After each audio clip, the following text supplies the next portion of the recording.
जय हिंद सभी को। मैं doctor Ravindra. Class 12 CBSE board exam physics subject में मैंने जो एक बुक लिखा है फिजिक्स एग्ज़ाम, इस बुक का लास्ट पेपर हम प्रैक्टिस कर रहे हैं, अभी डिस्कस करेंगे। टोटल 10 पेपर है। 10 का मतलब ये लास्ट पेपर का सेकंड पार्ट। फर्स्ट पार्ट में हम लोग सेक्शन ABC डिस्कस किए और ये सेकंड पार्ट है। सेकंड पार्ट में हम लोग section D and E discuss करेंगे।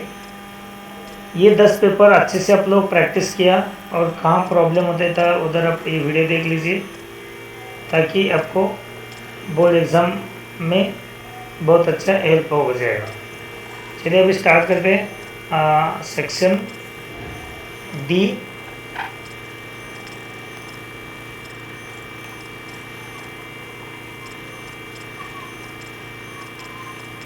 Section D case study based question.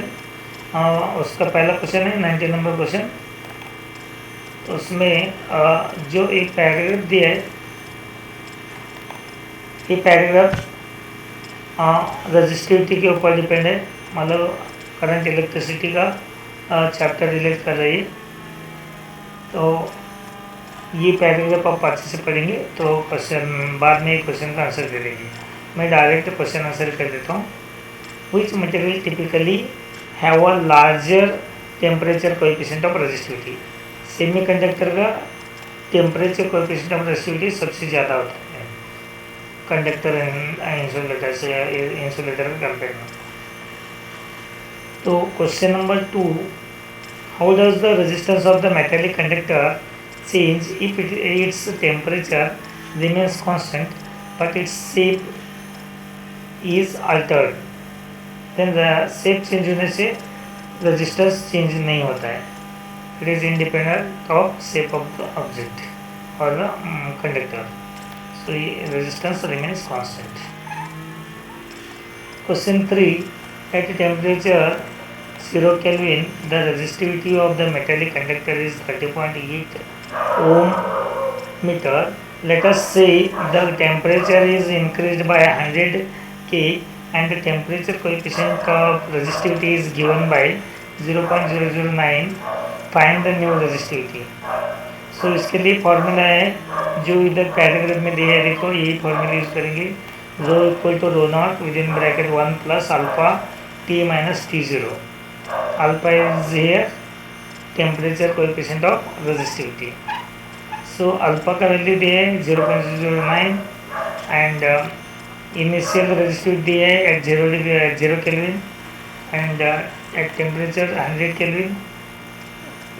और रेजिस्टिविटी कितना है हमें फाइंड आउट करना है। So rho is equal to rho naught 1 plus alpha T minus T0। So value put करो, वैल्यू पुट करने के बाद आंसर आएगा 58.52 ओम मीटर। इसका आंसर इज सी वाला करेक्ट है। Question number 4, how does resistivity vary with the temperature for metallic conductor within a limited range? It increases linearly with the temperature. Question number 4 का और question है, what happens to the resistance of the metallic conductor as its temperature increases? तो resistance increase होता है। पहला ये second question है 30 number case based study question. ये गैलोमीटर जो है ये magnetic effect of electric current इस चैप्टर से रिलेट करेगा। गैलोमीटर का टाइप और गैलोमीटर के बारे में लिखा है, सारे आप लोग अच्छे से पढ़ेंगे। देन क्वेश्चन जो दिया है वो क्वेश्चन का आंसर देंगे। तो इसमें से कहीं question related to the paragraph होगा और कहीं क्वेश्चन का आंसर डायरेक्ट आपको पैराग्राफ में भी मिल सकता है। तो इसका पहला क्वेश्चन है मूविंग कॉइल गैलोमीटर। आपको सब लोगों को पता है, MCG आप लोग पढ़ लिए। तो moving coil galvanometer is an instrument which is use to measure the EMF, is used to measure the potential difference, is used to measure the resistance and gives the deflection when current flowing through its coil. तो ये क्या है? Moving coil galvanometer is an instrument विच, इसका ये option ना ये gives D है, इधर गलत लिखा है। मैग्नेटिक करने का फॉर्मूला प्रोसेस ये नहीं है। इसका आंसर है gives the deflection in a current flow through its coil. To make the field radial in a moving coil galvanometer, moving coil galvanometer में फील्ड रेडियल करने के लिए magnet is taken in the form of horse shoes. Third question, the deflection in the moving coil galvanometer is directly proportional to number of turns of the coil होते हैं, and directly proportional to area होता है। इधर तो inversely proportional दिया है, ये wrong है। इनवर्सली प्रोपोर्शनल करंट है लेकिन डायरेक्टली प्रोपोर्शनल टू करंट होता है, ये भी रॉन्ग है। और ये में क्या है, डायरेक्टली प्रोपोर्शनल टू टॉर्सियल कांस्टेंट है, ये नहीं है, इनवर्सली प्रोपोर्शनल होता है, ये भी गलत है। सो इसका सही आंसर है A B. Fourth question, in a moving coil galvanometer having a coil of 10 turns of area E and carrying current I is placed in the radial field of strength B. The torque acting on the coil is equal to NIBA, N-I-B-E, N-A-B-I, E answer is. So question number 4 का आ रहा है, to increase the current sensitivity of a moving coil galvanometer we should decrease current sensitivity। increase करना है तो torsional constant of spring decrease करना पड़ेगा। तो ये करंट सेंसिटिविटी का फॉर्मूला है theta upon I, theta upon I equal to N I, sorry I तो उधर चला गया, एन ए बी, ये N A B upon K होता है। तो ये है करंट सेंसिटिविटी ऐसा है। सो इधर ये तीनों को डायरेक्टली प्रोपोर्शनल है एंड के इज अ टॉर्सियल कांस्टेंट है, कांस्टेंट स्प्रिंग कांस्टेंट, सो इसको इनवर्सली प्रोपोर्शनल है। Section E 5 mark questions, 3 question है, तीनों क्वेश्चन के लिए और क्वेश्चन है। उसका पहला क्वेश्चन 31 नंबर, उसका ए पार्ट, ए एंड बी दो पार्ट में एक question. Using a Gauss's theorem, there is an expression for electric field at a point outside the cell. तो एंड इनसाइड द सेल भी बोलते हैं, आउटसाइड एंड इनसाइड। तो इसके लिए डायग्राम बना दो और इसके ऊपर अब चार्ज दिखा दो, मैं इधर नहीं दिखाया, आप इसके ऊपर ऐसा चार्ज दिखा सकते हैं, इसको ऐसा सब जगह चार्ज दिखा दो, ऐसे चार्ज दिखा देता। ये जो सॉलिड लाइन है अंदर वाला स्फीयर, इधर चार्ज अब दिखा दो, ये क्यू, ओके, इधर से वो बोल देंगे हम लोग। तो गॉसियन सरफेस बनाना पड़ेगा, तो क्लोज सरफेस से ही गॉसियन थ्योरम यूज़ करना है। तो इधर एक पॉइंट पी है, पी को हम लोग क्लोज सरफेस ले, छोटा सा एरिया, वो एरिया है हमारा डी एस एरिया। और ई बार जो है इलेक्ट्रिक फील्ड, ये वाला ई एरिया बार दोनों सेम डायरेक्शन में, तो उन दोनों के बीच वाला एंगल 0 होगा at every point of the circle. So इसके लिए हम लोग क्या किया, ये area containing one imaginary sphere बनाया, स्फेरिकल सेल बनाया, ओके। सो इसके बारे में थोड़ा डिस्क्रिप्शन लिखना है आपको। Consider a uniformly charged thin spherical cell of radius r carrying a charge q. To find the electric field outside the cell, we consider a spherical Gaussian surface of radius greater than radius of the spherical cell. Then if E is a electric field outside the cell, then by symmetry, electric field strength has the same magnitude E on the Gaussian surface and is directed radially outward. Also, the direction of normal at a point, each point is radially outward, so the angle between E and ds is 0 at each point. Hence, the electric flux through the Gaussian surface phi is equal to integration, close integration E bar dot ds bar, मतलब E ds, that is equal to E ds cos theta। तो angle इधर क्या है, 0 है, सो 0 angle होने से ये मिलेगा में E integration ds, integration ds इधर क्या होगा, 4 pi small R square imaginary spherical shell. तो ये हो गया pi is equal to E into 4πr²। Now according to Gauss's theorem, तो इसके लिए क्या होगा फॉर्मूला? गॉसेस थ्योरम क्या बता रहे हैं? Integration E bar dot D S bar is equal to Q upon epsilon naught. तो ये दोनों इक्वेशन 1 और 2 का इक्वेट करो। E is equal to 4πr² is equal to Q upon epsilon naught, then E equal to 1/4 epsilon naught Q upon r²। ये formula. कभी कभी इसको ऐसा भी क्वेश्चन पूछा जाता है एग्जाम में, electric field due to the single charge, ये सिंगल चार्ज है प्लस क्यू, इस क्यू से at any distance P A, at distance R में पी ए, तो सिंगल चार्ज से जो इलेक्ट्रिक फील्ड बनेगा एट डिस्टेंस आर, वो जो वैल्यू रहेगा वो वैल्यू स्फेरिकल सेल का है। कभी कभी ऐसे क्वेश्चन पूछ सकते हैं, show that the electric field at point P at a distance R from a single charge is equal to electric field due to spherical shell. तब आपको ये फॉर्मूला तक आना है, E equal to 1/4 epsilon naught Q upon r²। Then next है, if sigma is the surface charge density of the spherical shell, then इसका से Q की जगह हम लोग क्या लिख सकते हैं? ए इंटू सिग्मा लिख सकते हैं। तो इसके लिए हम लोग ए कितना है, एरिया सरफेस एरिया 4πr² है, 4πr² इंटू सिग्मा हो गया। तो अब क्यू की जगह 4πr² सिग्मा, वो तो आर कौन सा होगा? कैपिटल आर होगा, रेडियस। सो इधर क्या होगा? 4π कैंसल, 1/एप्सिलॉन naught r² sigma upon small r²। Then charge is 0 inside the charge spherical shell, so Q 0 हो गया, तो ये इलेक्ट्रिक फील्ड अंदर 0 हो जाएगा।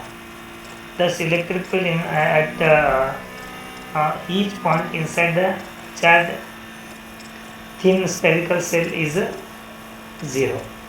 उसका बी पार्ट है, draw graph of electric field with the distance r from the centre of the shell for r is greater than 0 and less than infinity, less than और इक्वल टू इंफिनिटी, तभी ये graph होगा।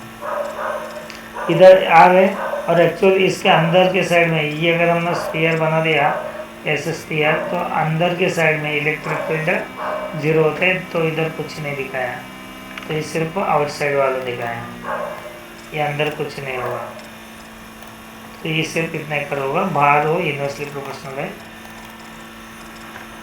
उसका C part है, what is the electric flux through the cube of side 1 centimetre which encloses an electric dipole.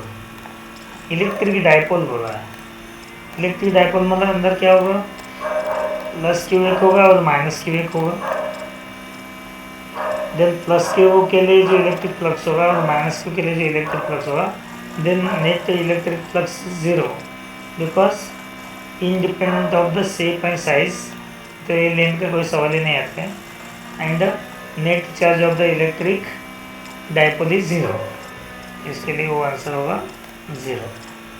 ये complete question को 5 mark का, और क्वेश्चन ये उसका पहला पार्ट है, explain why two field lines never cross each other at any point, because if they cross each other then at point of intersect, इधर point of intersect है, उधर 2 डायरेक्शन आएगी electric field line, at a single point 2 direction of electric field line is not possible, so that electric field lines never cross each other. इसका D part है, a parallel plate capacitor is charged by battery which is then disconnected, a dielectric slab is then inserted in the space between the plates, explain what changes if any occurs in the values of capacitance, potential difference and electric field between the plates।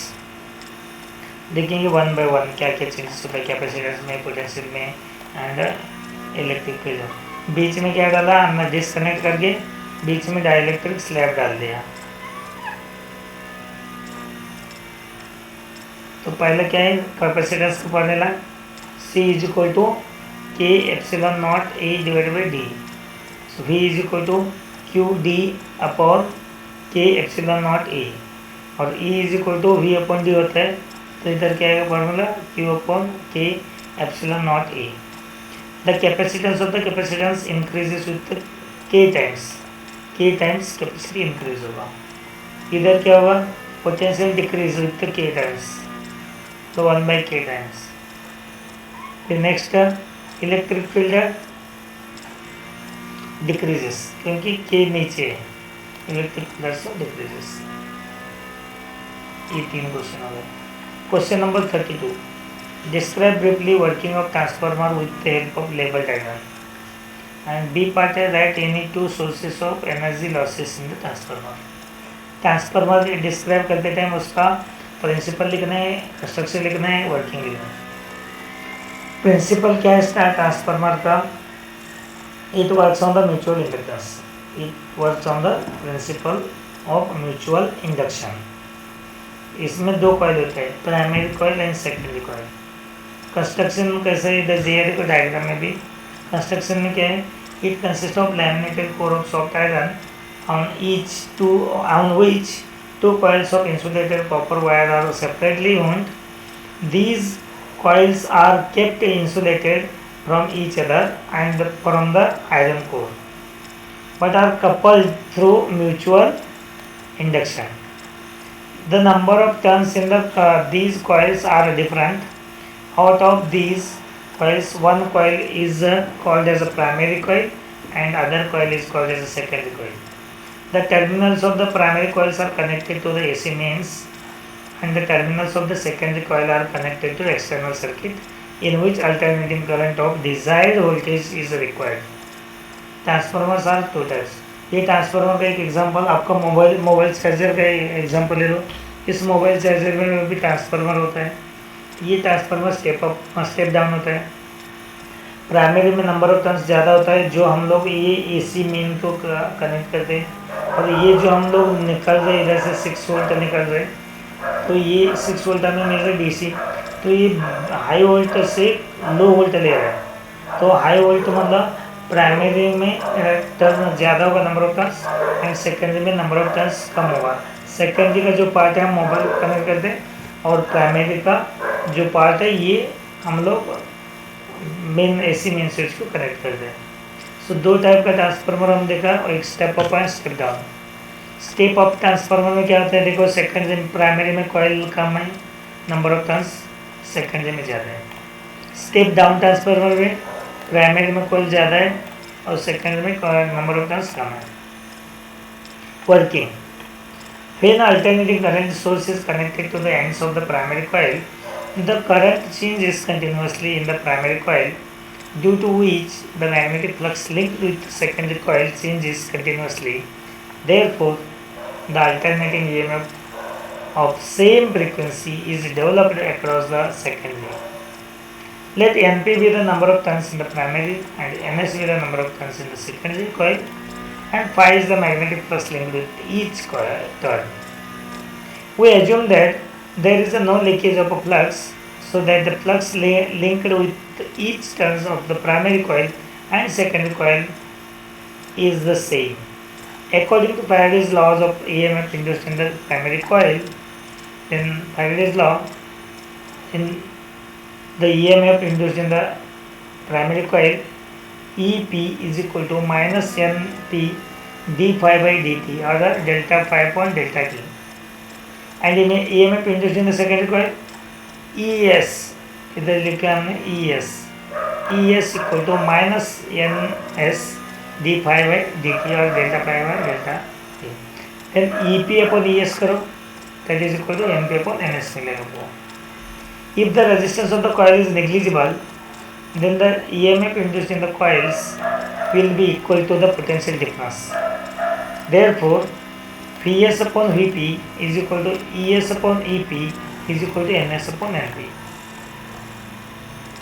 If Ip and Is are the instantaneous currents in the primary and secondary coils, and there is no loss of energy, then for about 100% efficiency, power in primary is equal to power in secondary. Then power का formula V I होता है, so P is equal to V I for primary, that is V P I P, that is equal to V S I S for secondary. So now IS upon IP is equal to VP upon VS, that is equal to NP upon NS. Step up transformer. It transforms the alternating low voltage to alternating high voltage, and in this the number of turns in the secondary coil NS is more than that of in the primary coil, so that NS is greater than NP, so VS is greater than VP and IS is less than IP. Step up transformer increases the voltage but decreases the current from the above equation. Second, step down transformer. It transforms the alternating high voltage to alternating low voltage, and in this the number of turns in the secondary coil is less than number of turns in the primary coil. So NS is less than NP, so that again VS is less than VP, then IS is greater than IP. Step down transformer decreases the voltage but increases the current. Now efficiency of transformer. Efficiency of transformer is equal to output power divided by input power, VS IS upon VP IP. तो उसका second part था sources of energy losses. तो इसमें eddy current losses due to the iron core, flux leakage losses, copper losses due to heating up of the copper wires, then hysteresis losses due to the magnetization and the demagnetization of core. Inter question को और question है, a step up transformer convert a low voltage into high voltage. Does it not violate the principle of conservation of energy? Explain how is the transformer used in a large scale transmission and the distribution of electrical energy over a long distances. पहला उसका answer देंगे हम लोग. ये अगर step up में अगर energy कम का ज़्यादा हो रहा है, वोल्टेज कम वोल्टेज की ज़्यादा वोल्टेज दे रहे हैं, इसका मतलब ये law of conservation of energy violate करता है. नो, हाईलाइट नहीं करें. क्यों? उसका रीज़न इधर बताया मैंने. तो when output voltage increases the output current automatically decreases to keep the power same. Thus, there is no violation of conservation of energy in a step-up transformer. Large scale transmission कैसे किया जाता है वो explain किए हैं. A large scale transmission and distribution of the electrical energy over a long distances is done with the use of transformer. The voltage output of the generator is stepped up so that the current is reduced and power loss I square R is cut down. It is then transmitted over the long distances to an area, substation and utility poles before power supply of 240 volt reaches our home. उसका दूसरा part है इधर B part. An alternating voltage equal to E naught sin omega t is applied to a circuit containing a resistance R connected in series with a block box. This block box इधर लिखा है Z. The current in the circuit is found to be I equal to I naught sin omega t plus pi by 4. State whether the element in the block box is a capacitor or inductor. There are the corresponding phasor diagram and find the impedance in terms of R. So इधर capacitor है कि inductor बताना है. तो देखो पहला E equal to E naught sine omega T and I equal to I naught sine omega T upon pi by 4 दिए इधर प्लस पाई बाई 4. देखते जाओगे एक मिनट बैठ.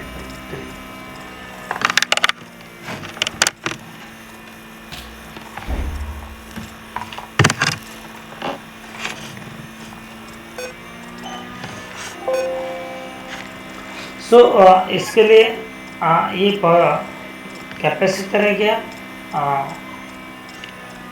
इंडक्टर है. ये देखने के लिए एक चीज़ याद रखना कि अगर प्लस साइन आया बीच में, प्लस साइन आया तो ये है कैपेसिटर, अगर माइनस साइन आया तो इंडक्टर. क्योंकि कैपेसिटर में करंट लीडिंग में 90 डिग्री होता है, तो इधर π/4 लिखा है, तो ये लीडिंग ही है, तो आगे जा रहा है, तो ये कैपेसिटर से लीड होगा। और इंडक्टर होगा तो माइनस हुआ, क्या है, I = I0 sin ω t minus π/4 लिखा होता है। तो सेकेंड पार्ट का आंसर है, हो गया। फिर सेकेंड है here 10 π/4 is equal to VC/VR, then that is equal 10 π/4 is equal to 1 is equal to VC/VR। So ये फेजर डायग्राम देखो, VC is equal to VR मिल गया, VC is equal to VR ले लिया तो XC is equal to R मिलेगा। वो तो कैपेसिटिव रेजिस्टेंस है ना, कैपेसिटिव रिएक्टेंस है, ये कैपेसिटिव रिएक्टेंस होगा। तो इधर हम आपको इंडक्टिव रिएक्टेंस है ही नहीं, इसके लिए यहाँ इम्पीडेंस का फॉर्मूला क्या आएगा, √R² plus XC minus XL whole square की जगह सिर्फ XC रहेगा, क्योंकि XL इधर है ही नहीं। तो ये आएगा impedance is equal to √R² plus R² that is equal to R√2। So Z is equal to R√2, ये वैल्यू मिलेगा, क्योंकि tan का वैल्यू ऑलरेडी दिया है इधर, tan phi का वैल्यू वो π इज इक्वल टू π/4 है। तो इसका फेजर डायग्राम ऐसा होगा और ये उसका रिजल्टेंट होगा।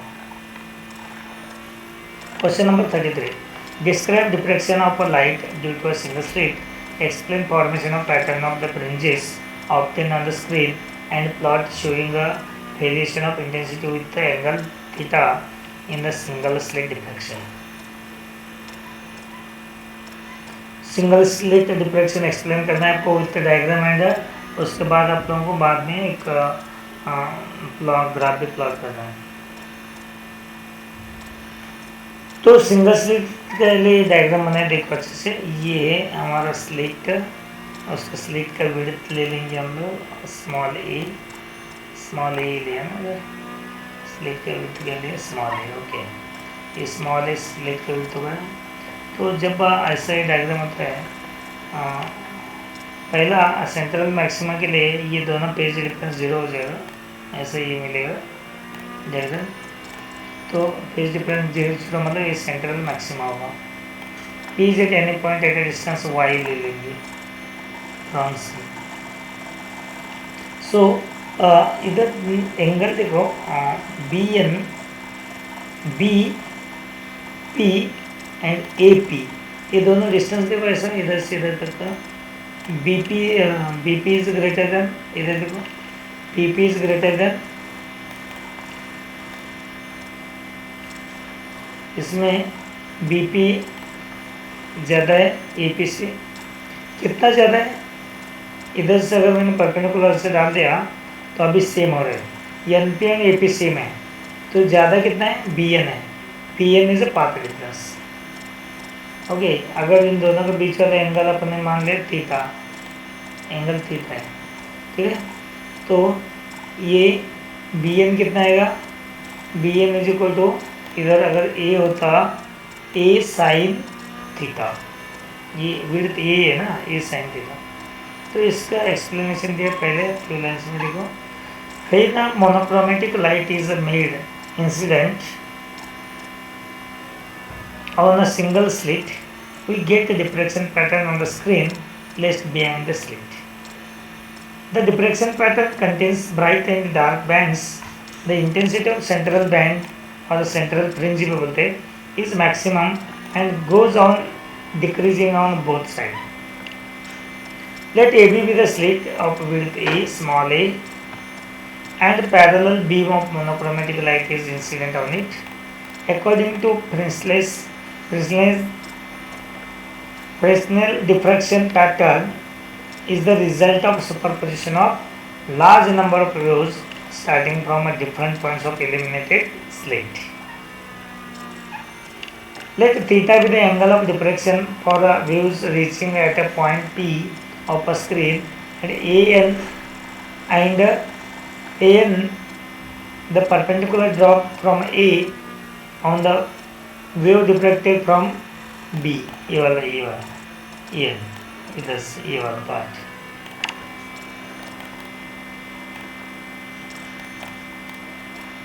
ये देखो ये डॉटेड लाइन जो दिखा रहा है ये है. Okay, so now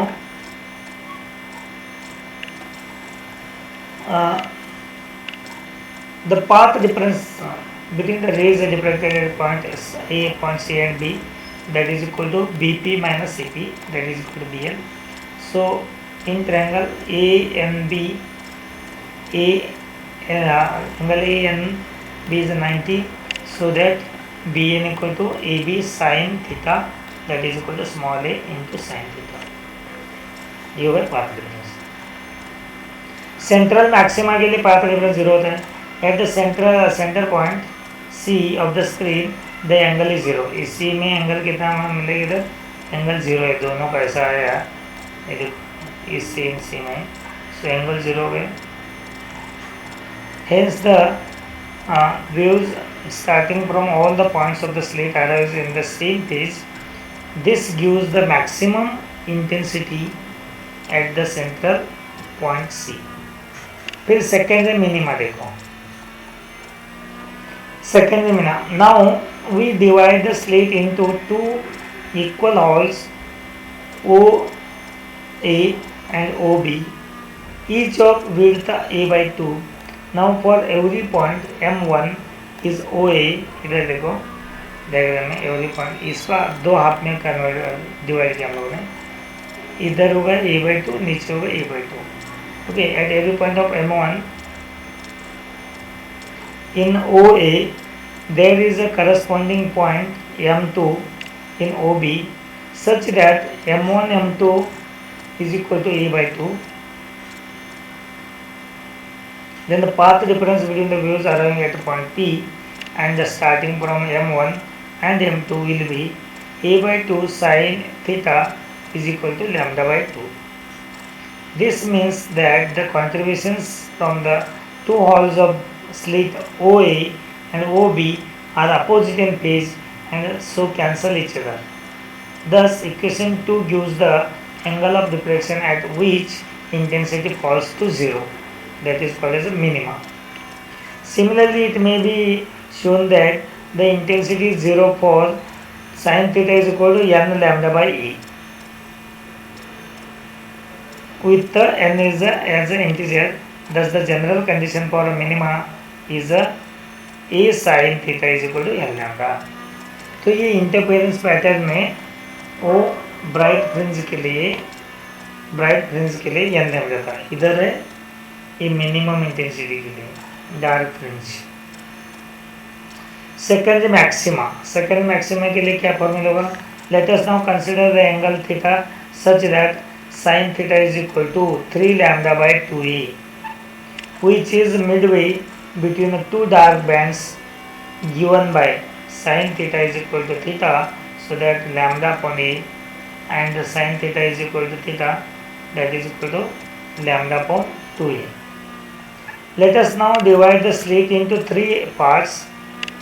If we take the first two parts of a slit, the path difference between the rays diffracted from the extreme ends of the first two parts, then the first two parts will be a path difference of lambda by a and cancel the effect of each other.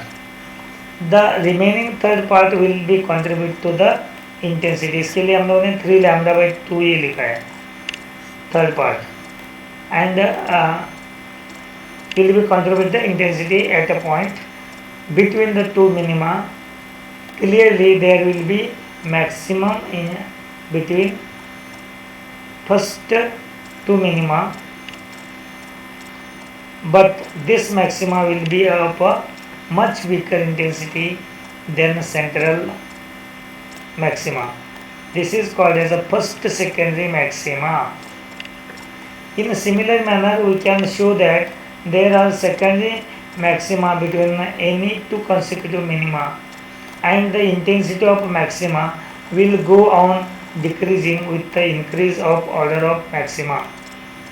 In general, the position of nth maxima will be given by, तो इधर क्या लिखे 3 lambda by 2a, 5 lambda by 2a, 7 lambda by 2a, 9 lambda by 2a, मतलब odd multiple of lambda by 2a. तो इसका equation बनेगा ये a sin theta is equal to 2n plus 1 lambda by 2. The intensity of secondary minima maxima decreases with the increase of order n because with increasing n the contribution of the slit decreases. 10 point the plot showing the variation of intensity with theta in single slit depression. ये देखो सबसे बीच वाला maximum है और ये तीनों देखो तीनों मैक्सिमा इक्वल हाइट नहीं है, ये याद रखना। एग्जाम में तुम लोग गलती से वैसे गलती नहीं करना कि सेम टू सेम हाइट बना के आ रहा है। और सेकंड जो मिनिमा का वैल्यू है लैम्डा बाई ये होता है, तो दूसरा मिनिमा के 2 लैम्डा बाई, तीसरा में थर्ड मिनिमा का 3 लैम्डा बाई, फोर्थ मिनिमा का 4 लैम्डा बाई, इस साइड वही वैल्यू माइनस में लेना। इसका बी पार्ट है यानी equilateral glass prism has a refractive index 1.6 in air. Calculate the angle of minimum deviation of the prism when kept in a medium of refractive index 4 into under root 2/5. तो इसके लिए हम लोग formula use करेंगे prism formula n equal to n2/n1 is equal to sine a plus delta m by 2 sine a by 2। तो इधर दिए n2 कितना दिए है, पहले रिफ्रैक्टिव इंडेक्स 1.6, फिर दूसरा है 4 under root 2/5 that is equal to sine 60 plus delta m divide by 2 sine 60/2। क्यों कि इक्विलेटरल ग्लास प्रिज्म है, उसका एंगल ऑफ प्रिज्म होता है 60, a इक्वल टू 60 है। तो ये सारे वैल्यू पुट करने के बाद आपको ये डेल्टा मिलेगा 90 degree minus 60 degree, delta is 30 degree मिलेगा। ये वैल्यू पुट करके सॉल्व करो, इधर जो सॉल्व करके दिया हुआ है। फिर इसका पूरा 5 मार्क क्वेश्चन को और क्वेश्चन है, an air bubble is formed inside water, does it act as a converging lens or diverging lens? Explain. तो मतलब an air bubble is formed inside the water, ये converging lens का काम करेगा, diverging lens का काम करेगा। इधर देख रहे हैं हमको, a ray of light parallel to the principal axis incident on the air bubble bends away from a normal as it goes from denser medium to rarer medium. The refracted ray AB, the refracted ray AB, refracted ray AB suffers a reflection at B and it bends towards the normal. इधर बाहर जाने के बाद towards the normal आ रहा है।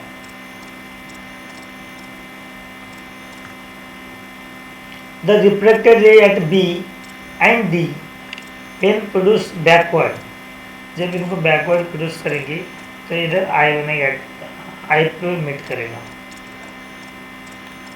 Meets at the principal axis at I, then giving a virtual image.